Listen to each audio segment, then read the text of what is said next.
tukiwa na sherehe yoyote huwa alikuwa hata anatoa mbuzi mbili.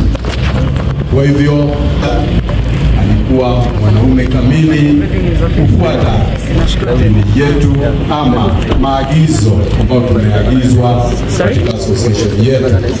Alikuwa mtu ambaye anapenda familia yake, CMA Niweze kuingia kwa hiyo na pengine